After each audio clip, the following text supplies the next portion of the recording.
Our next agenda is based on the women in the AVGC industry.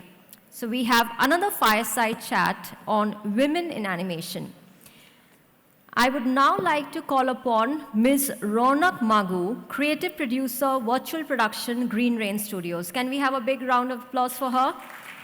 A short intro about her.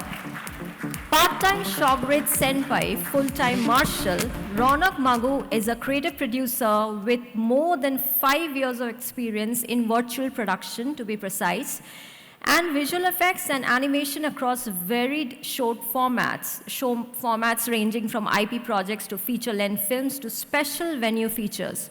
From tech beats of Rajamouli's RRR while at Prana to line producing VFX for Fast and Furious 9 with DNEG, she now leads the team at Green Rain Studios as a virtual production producer. She holds a solid track record of leading departments across all stages of the pipeline, from setting up a core group of 10 to managing an army of over 150 artists. That's really something brilliant, ma'am. And she is also best known for spearheading studios in setting up robust pipeline tools and workflows while propagating her feminist agenda. In 2021, she was granted a fellowship by Epic Games for the first edition of Women Creators Program and created one of the top 5 films. Her film, Yellow, captures the story of world-famous painter Vincent van Gogh through one of his most celebrated works known as The Starry Night. And joining Ms. Magoo, we have Ms. Gayatri Rao, Director, Animagic India. Ma'am, can we have you on stage? A big round of applause for her. These are the women who has created the AVGC industry. So please, all the women over there, support them. We would like to call upon Mr. Wanvari back on stage. I'm sitting in the middle of 2 powerful women in the industry. Women we've all aspired and looked up to. Especially Gayatri, who's probably my peer, and much younger, which is great. What was education like during the time? I mean, how did you all manage to get into this sector at a time when, one, I know society is opening up, parents are becoming more accepting. So how did you all persevere and get into this field? I'll begin with Gayatri, and how did you go about training yourself? And how did you convince your family? I know you must be coming from a very modern family. Hi. Hi, everybody. Let me confess, this is my first time in stage talking about my journey after 30 years, okay? So I have a lot to say, and I hope I don't just blabber away. So stop me if you get bored. Please blabber away as much as you want to. We learn so much from you. So I have this huge stage fright, so I always stayed away from talking on stage. And plus, I always felt that it's more, to focus on doing than talking. So that kept me away from sharing my journey. You'll be surprised that I was a stand-up comedian till age 7. Even I'm surprised. You're a stand-up comedian? Yes. Even I'm surprised. No, I'd love to hear some of your jokes. So they're all gone. They just stopped. At age 7, I had a mini accident and hit my head. I think maybe that's the reason why, but all that stopped, and then I became very internal and I started creating. I had a very supportive mother and a supportive dad, and I started, actually I was awful at maths, okay, and then I topped it somehow because I decided to study from one book and I just focused and I topped it. And so you know what they did? They gave me an admission in Delhi's most prestigious college called Lady Shri Ram to do mathematical statistics honors, okay? Within a year, I realized, oh my God, I don't fit here because it was too formal and too straitjacket. That was not for me. I switched, my parents encouraged me to switch, and I did do applied arts, that is advertising in Delhi, to realize again that I'm not good at selling soaps and shampoos. I'd rather be designing, and luckily for me, there was an invite to apply for IDC's visual communication. Yeah, so Masters in Visual Communication, that's where I discovered really what design meant. Implementations of ideas and thoughts to basically solve any problems. I enjoyed that, and that has been the basis for everything that I've been doing in life after that.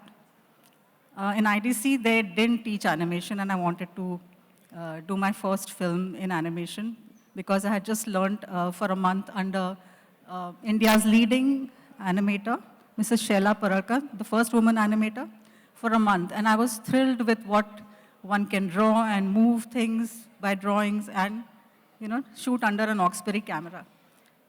But the profs in IIT refused to let me take up animation because they had no training, they had no equipment. But lucky for me, Mr. Mickey Patel, who was one of India's well-known illustrators, he was there for a sabbatical, and at that table, he had fallen asleep. So when he woke up with all the commission, he said, okay, what's happening? Oh, why can't she do what she wants to do?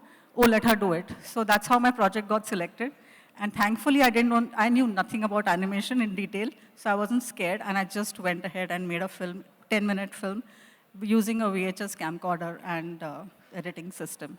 So that was IDC's first animated film, and I got a standing ovation and all that. So it gave me confidence to realize that, technology is something you can crack. If you focus, you can figure out why you want to use it and how you want to use it. We met at Cannes with your mother, right? Didn't we? You had gone to the Cannes Film Festival? No. Okay, I'm confusing my age, my grade. You may be confusing me with Gitanjali Rao. Gitanjali, that's right. That I always am happens. confusing you with Gitanjali. Yeah. So now I will go on to Rounak. Yeah. Your story in terms of being a woman and excelling at what you do, your supportive parents, and any suggestions to brothers who have sisters, or parents who have daughters, or sisters who have sisters who are here. Yep.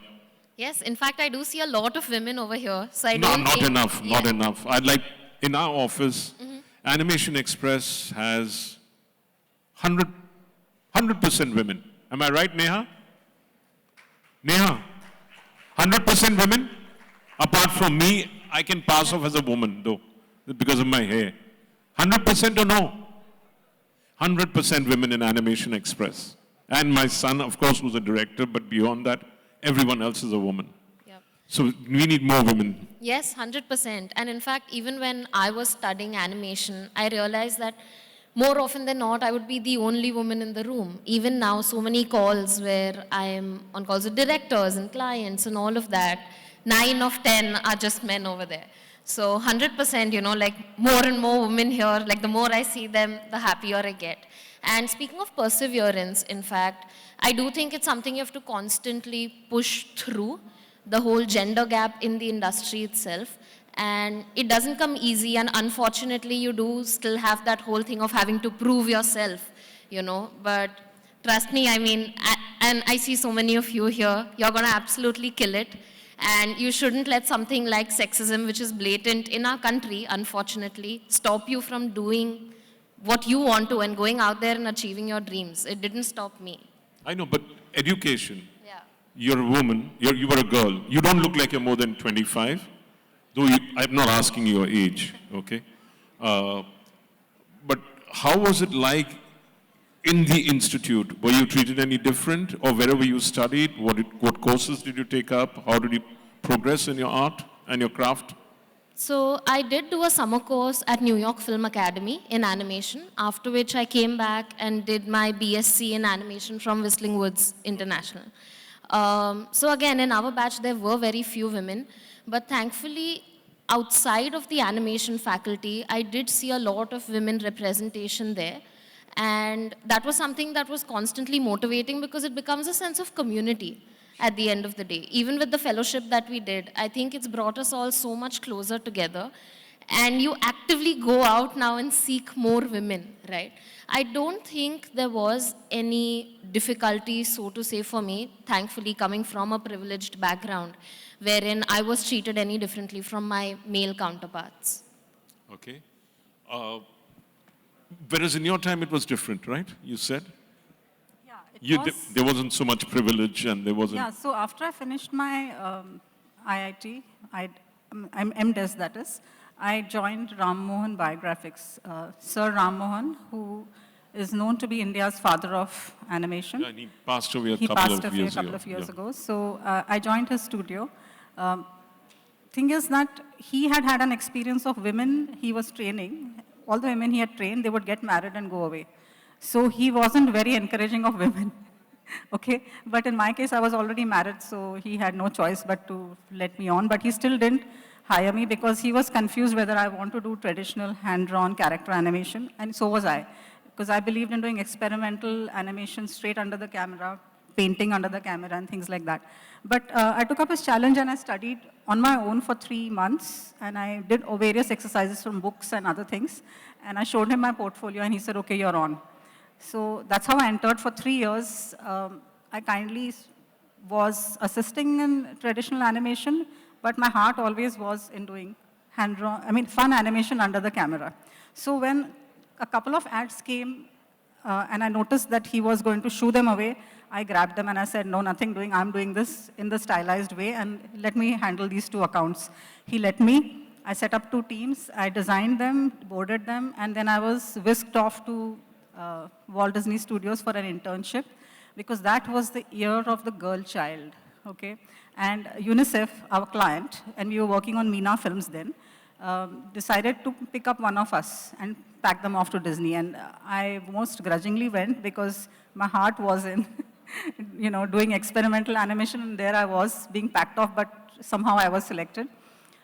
So I did 4 months of internship at Walt Disney, Florida, which was awesome. I learned the techniques, the skills, and most importantly, the amazing team spirit that they have when they work together. They push each other, and they just, go out of the way to make sure it's a unit which is growing together. I just love that. I got back from there after I made a 1-minute film for UNICEF on female infanticide. That's another story for another session, but that was a huge breakthrough for me to come back to India with a successful film. And then soon enough, I was put on to working for a short film, an animation, 20-minute long, called Mahakapi, for Children's Film Society. Hand-drawn, hand-painted, and shot on an Oxbury camera. That was the fun of it, okay? I struggled for 3 years. Now, this is where there was a problem. The problem was because I was sent to Walt Disney Studios, a girl child sent to Walt Disney Studios, I wasn't received with such warmth when I came back. There was a lot of resistance to work on my project from all the men, okay? And I could have protested and always, gone back to Mr. Ramon saying, hey, please watch over me. But I believed that no, since I had such a beautiful ride at Disney, I just refused to complain, and I just would keep working systematically on the film till the right people came in and wanted to volunteer and work on my film. Finally, after 4 years, the film won a UNESCO award. So eventually, I started my own studio after this experience, which is Animagic, because naturally, I wanted to have a team which I could control and, have my values imparted to them. And have your style, have your values, and all of that in place. Yes, it's been 25 years now. This month, we finished 25 years in Animagic, yeah. Come on, she deserves a larger round of applause. Come on, guys. Yeah. Rounak, as far as you're concerned, you studied in the glorious New York Film Academy. Then you went to Whistling Woods. Then you came to the world. Did you have to unlearn everything that you learned? Not really. If anything, I feel that these places really prepared me for the world out there, right? Having to fight through it. You start learning that very early on. And like you mentioned, right, apart from being a woman, it's also being a young woman. And especially in a field as production, where I have to manage a team, where most people on an average are a lot older than I am. Yeah. So to get them to take me seriously, that, hey, okay, the age differences are aside, I know what I am doing here, and you need to trust me with it, right? So I think a lot of that confidence did develop early on in college and while I was studying. And thankfully, I've had an incredible support system wherever I have gone to help me achieve those things and bridge that gap as well. So you didn't have to unlearn anything, apart from, what about learning to deal with these men who, they see a figure in a skirt especially in Indian productions. Or in the South, I believe there's a lot more respect compared to Bollywood. So was there a difference in the way they looked at you because you're a woman? I think the unlearning mostly had to come from their side. Oh, wow, I love that. They had to unlearn. Yes, because it doesn't matter whether it's a man in a suit or a woman in a skirt leading you at the end of the day. It is a person who knows their job best. And how did you manage to make them unlearn? What did you do? It is difficult. It is Yeah. a combination of compassion and trying to help them unlearn that misogyny, as well as coming, like from myself, right? Coming from a bit of a more compassionate place and getting them to the right track. I mean, I am still learning and unlearning myself. I'm sure I say a lot of problematic things all the time, but I Okay. guess that's how we I learn like the them. fact you talked about the misogyny. Is it still on as far as you're concerned? I know you're running a successful studio. No, not anymore. I don't encounter that anymore because I'm pulling the shots, I suppose. Yeah. But what about younger girls who come to you in the world of animation? Do they There have ha- any? No, there have been times where, working late hours and things like that is a problem. Because the studio is run by a woman, most of the parents are very understanding and they trust the studio environment. So I've not had much of this problem later. And even when I was working at Ramon's, there was a production which had run into trouble, which was called O Fabi. And I had rounded up the entire team then and said, and Mr. Ramon almost got a heart attack over this. So I had rounded up the entire team saying, we have to save this project. And we charted out a plan where we worked day and night for 3 months, okay, day and night on shifts. Without his leadership, nothing. He just let us do because he was too unwell. And so there I pulled the shots and I got all the team to work in such a way that we managed to save that production and save that job, which was again a hand-painted cell animation thing. So, and I think to assist me at that time, yes, I had to take help of somebody called Sanjeev Vairkar. You may know him, right? So I told him, Sanjeev, we have to save this production and somehow they will listen to you probably, but I'll decide. I'll design the whole thing for you. And we managed to save that one. Okay. Yeah. So you had to have a man as a front. At that point, yes. In Ramon's, that's why I had to set up my own setup, right? But Yeah. just to add to that as well, right? I feel as you go along and people see your track record in terms of delivering projects, getting the team together, and doing so in a very artist-friendly manner, they do start trusting you more and they see the value you bring to the team as well. Okay. Some tips from you all on how women can handle their education. We are still a patriarchal society, no matter what we say. Biren will also agree because he employs a lot of women in his organization. So, yeah. We've got, actually, Neha was wrong. We've got one man in our team who's a designer, but he works out of Ahmedabad. Everyone else is women. So, any tips for them how to pursue their dreams, how to convince their parents, because while minds are opening up, they still want, them to get married, settle down. There is a change happening in families today, but there is still that old prevalent notion that girls need to get educated and maybe then bear children. So can you give some advice to them on persuading the parents? You all both had supportive parents, but what if a girl doesn't have a supportive parent? And what pitfalls they might face as they go forward? How can they overcome them? Each one will have to find their own answers. Yes. But both of you all. Personal story that I had a mother-in-law who was very loving, but she wanted me to wear saris and watch episodes with her, television episodes, want to go for pujas and parts, and I wanted to finish my assignments and, conquer different milestones in my, that time, studio, Ramohan Biographics. So she was lovely, and when she saw what I was achieving and how happy I was, I think she was very, very supportive, and she just passed away a year ago. Lovely lady, and towards the end, she would be drawing Mickey and Donald and Dalmatians and sending me on phone. So I think you can win any battle if you are honest and you can show what exactly it means to you. And everybody can relate to that, even your parents. Yeah.